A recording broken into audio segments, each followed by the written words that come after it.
Now, it wasn't until the mid-1970s that the first guitar synthesizers began to emerge, and even then there were still problems. Guitarists obviously wanted polyphonic synthesis so they could play chords, and most of the earlier models were monophonic. There also was a stumbling block around the design and playability of the guitar as compared to a keyboard. The keys on a standard synth are really little more than switches, so creating a note is a pretty straightforward process. You press a key, and immediately the internal circuitry in the synth knows what note it is, how long it was played, and how hard it was played. Compare that to how a guitar is played.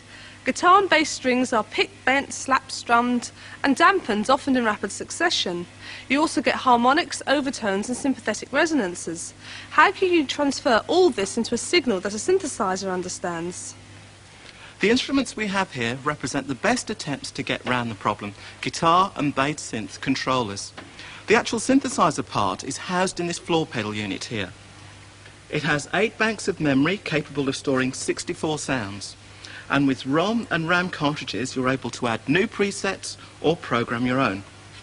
Once you've found a bass synth sound that you like, try playing it in a conventional context.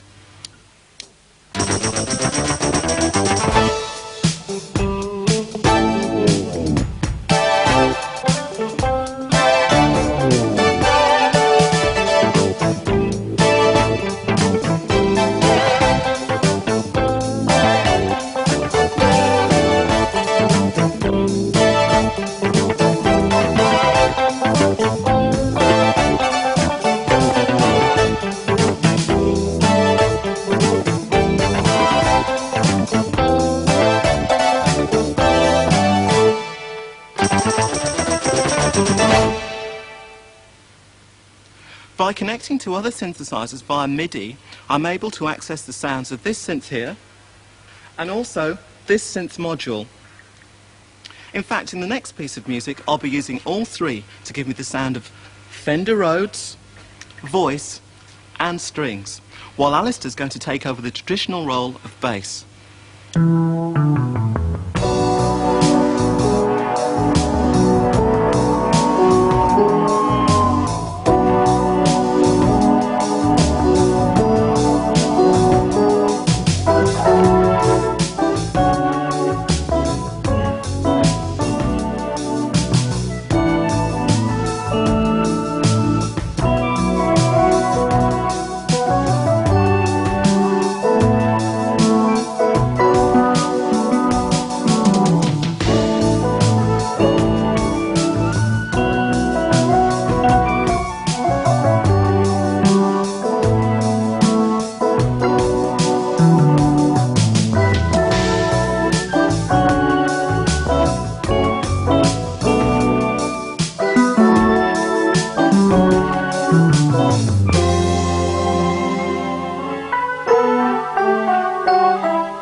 Don't expect to pick up one of these instruments and straight away start playing All Along the Watchtower with an orchestra patch.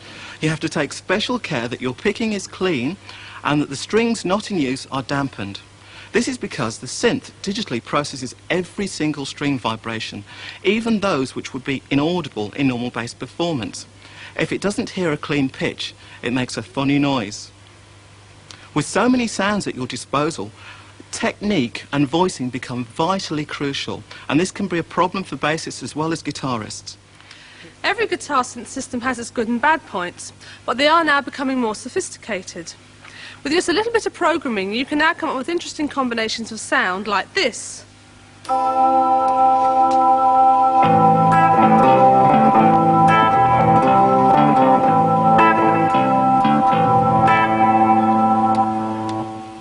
You can also now buy units, like this one, which will convert any guitar into a synth controller.